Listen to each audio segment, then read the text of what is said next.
Yo, what's going on, guys? Rhys here from More Than Lifting with the More Than Lifting podcast. Conversations about calisthenics, bodyweight training, gymnastics, all that good stuff. I'm Rhys, a personal trainer from the UK and founder of morethanlifting.com, and in this episode of the podcast, we're going to talk about why you should be recording your training sessions. Okay, well, maybe not training sessions, maybe just skills. Okay, why you should be recording your skills. You can be your own coach. Alright, that's the punchline here. You don't need to necessarily pay for people's services like my own. I mean, you're more than welcome to. Go to morethanlifting.com/coaching, or you can video your training and you're providing yourself with feedback that way. And that's what's important, is getting that feedback so that you can improve stuff. So that's what we're going to be talking about. But before we get into that, I'm still injured. It kind of sucks. It's been just rubbish. I've just been spraying myself with my joint spray. And yeah, otherwise just moaning and doing lots of leg stuff. You know what I've been doing actually? I've been getting my ankle weights out. And I've got these ankle weights, they're 5 kilos a pop. Because I thought, when I first got some ankle weights, I was thinking, oh yeah, I'll get some ankle weights because I can up my leg raise skills, you know, I can take my levers to the next level, L-sits and flutter kicks, so everything can just be up, like all my core stuff basically. But then you think, oh yeah, it's, you know, plus 10 kilos for your pulls or your dips or whatever, it's easy to achieve, like all you need to do is strap them to your feet. But I never really used them that much because I just didn't, because I wasn't training at home a lot at the time.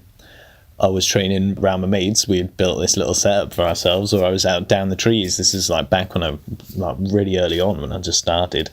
And yeah, so I never really used them. Anyway, I've recently got them out and man, I've been having so much fun. But the point is, right, 5 kilos is a lot. All right, I didn't realize when I bought them, I thought 5 kilos, what's that? I was just thinking in my head, like, there's like 1.5 kilos, 1 kilo, like 3 kilos was like the max I could find. I was thinking 3 kilos? Like, that's pathetic.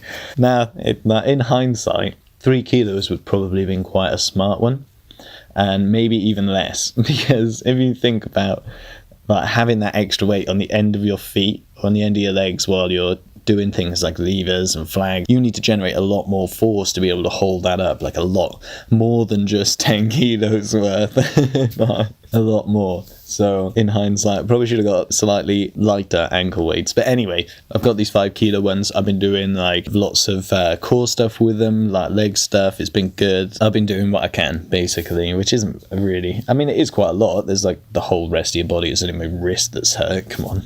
But I can't do any of the fun stuff. I can't do any like handstands, can't do any levers, can't do any gymnastics, like, which is kind of rubbish. That's a little bit about what I've been up to anyway. But like I said, in this episode, we're going to be talking about recording your sessions. So I've been recording that. I'm going to put a little video on Instagram for you guys to check out at More Than Lifting. You should definitely be recording your videos, recording your training. Okay, and not all of it. You don't have to be going crazy, and not just for like Instagram likes and comments and thumbs up from people like me, but for feedback on your skills and what you're training, because you don't always you can't just think you've achieved something and then be amazing. If you don't have someone or some way of checking how you're developing, you can easily lead yourself astray with bad form and stuff like that and hold yourself back. Something you could pick up on quite early on can actually make your training very difficult for you later on down the line. So it's important to have that feedback. If you're struggling with a skill, that if you get to watch yourself, then you can see, oh yeah, I'm struggling with that little bit. I need to work on this a bit more. I need to try it like this or something. And nothing can help you better than watching you do that thing. Yeah, okay, maybe it's like a coach or something, but just watching other people do stuff isn't going to make you better. Watching you do stuff is going to help you see where you're weak, where you need to work, where you need to improve, and then it can help you adjust and work on that. So this is really easy with calisthenics because it's quite visual anyway. You know, things like a bicep curl or something, that doesn't, like if you set up your camera over there and then you're doing biceps curl, you don't really see a lot, you know, and there's not a lot going on for particular feedback, and it's not very visual, you know, it's like a tiny little awkward, it might be really awkward to film or review as well, you might not be able to see it very well, like I say. Whereas with calisthenics, like, it's quite big, like compound movements, it's very easy to see what's happening on a video and be able to get some feedback, actually review what's going on. So should you film everything? Like, no. Do you need to watch every rep over and over to back and forth to analyze your performance? No, it doesn't. That doesn't matter. Okay, you can if you want, but these days, like, phone memory is very valuable. So even with the cloud about, so that a lot of people just don't have enough memory on their phone to film all that shit, let alone the battery that it takes. And when are you going to watch it? You're not going to watch like a half-hour session. I wouldn't watch 10 minutes straight through your training and stuff. So just film your skills. So when should you record then? If there's something new, there's kind of 1, 2, 3, 4 times that you should really be filming your skills. So if there's something new you're trying and you think you can do it, definitely film that, because you might be able to do it, but you might be like, nah, there's no way, I need to do this, and this. Number 2, if you're struggling with the skill and you can't really work out why, definitely film it. All right, and it only needs to be a couple of reps or one go through, whatever it is, like a hold, like a couple of second hold, so you can see where you're weak and actually see it, but make sure you get a decent angle. There's nothing worse than trying to film something and then looking at it and you're like, no idea what's going on. So yeah, so if you're struggling with the skill and don't know why, that's really good times. If you want to progress onto the next thing as well, number 3, if you want to progress onto the next thing, just have a look first, just review it, see where you are. So with your tuck lever, for example, check your position, because if you're not horizontal, then you need to work on that first. If you think you can do your front lever and you're up in the air or you're down low somewhere, you can't move on to the next stage because you can't do it. So it's just going to mean that you're training out of the skill rather than into it. It's going to take you further and further away, which is really frustrating. If there's something you're working on, you want it to be bang on. So number 4 then, if you're awesome and want to share your skills, so if you just want to fucking send you whatever it is to Instagram or whatever, share it with your mates, send it to me at More Than Lifting, that's cool. So if you've achieved something new and you just want to share that with the world, like, that's all cool. Share it with me, I want to see it. So what to do with your videos then? When you've recorded your video, what do you actually do with it? All right, first off, you want to watch them once and learn from them. Yeah, so watch it, see what's going on, and think, how do I adjust that? Cool. I need to straighten my arms more. I need to lean forward more. I need to lift with my hips higher or point my toes or whatever it is, depending on whatever skill. The next one is send them to me on Instagram. So get some feedback from me as well, because why not? I'm here and I'll help you. Then the next thing is to do, which a lot of people forget about, is to file it away somewhere. Just put it somewhere so you can look back in a year or at the end of your program or whatever skill cycle you're working on to see how you've progressed.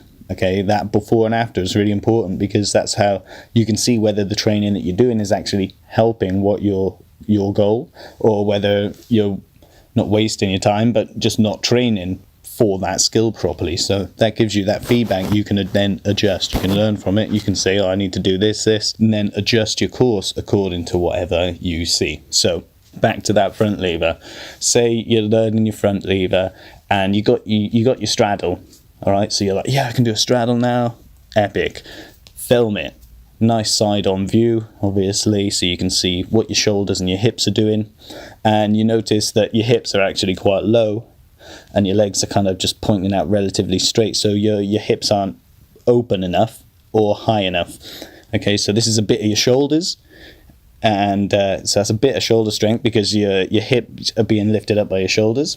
And then it's a bit of hip and core strength because you need to open up your legs more to get flat. So basically you're not ready to progress from there onto a full front lever because you still need to work on your straddle. What I would recommend in this case is just taking it back a progression, working on your one leg. Yeah, your single leg, or even a half lay, which is when your knees are bent at 90 degrees but your hips are open, and that can help you learn to open your hips properly from your advanced tuck. You can just continue opening your hips till your hips are like fully open, you're horizontal, but without straightening your legs completely out. Okay, it's called a half lay, and it's a great variation you can work into certain skills, so levers particularly. So then I'd say work on that. Work on your single leg so you can get that hip positioning right, work on that shoulder strength, work on that core strength, things like dragon flags or whatever, and then that will help you improve your straddle, and then obviously work on your straddle as well in this time, but I'm thinking of what actual training is going to help you do this. So things like dynamic variations and general like long holds of your isometrics, because long holds isometrics is going to help. If you're struggling with your straddle, that's what I'd say to do for your front lever training. Okay, cool. So that's an example of putting that into practice. Okay, according to what you've seen in that video, that's what you do. In the next skill cycle, or whatever, next time you start training, or as you progress through this cycle, think that's what I've got to do, this is how I'm going to do it, bang, that's your plan for the next 4 weeks. So that skill cycle, you can then do those lever skills, those ones, and then at the end of your 4 weeks, take another video, see how you progress, compare it to that first one that you just did, and see if that has actually helped. And if not, I mean, it probably will have, but if not, then you can say, oh, well, that half lay didn't work, or you might notice that your half lay is off, or your single leg's off, and you need to step back even further. All right, and you would probably have noticed that within the first couple of days of doing all these skills, because you'd obviously take a quick video first to see how your form is. So guys, rambling a bit, that's it for this episode. All right, if you like what you heard, give us a subscribe and honest 5-star rating and review, wink wink. If you're working on your skills, definitely film your stuff. If you think if you're struggling with your skill and you don't know why, film it. If you think you can do a new skill that you've learned, then film it. And if you've just acquired a new skill and you want to send it to me, then film it as well. All right, video in your training is great feedback, but you don't need to film all of your training sessions, because you're never going to watch it all. All right, as always, I'll catch up with you in the next one. If you want to reach out to me, the best way to do that is on Instagram at More Than Lifting. Just give me a direct message and we can have a conversation. If you want to take this a bit further and you're ready to really push your limits, get on the 12-week program. Go to morethanlifting.com/12 weeks, and it'll take you from 0 to bodyweight athlete in probably the hardest 3 months of your life. It's super intense, but the rewards are there, so I'll catch you on the inside of that. Otherwise, I'll speak to you in a few days. As always, keep in touch with yourselves, and I'll speak to you then.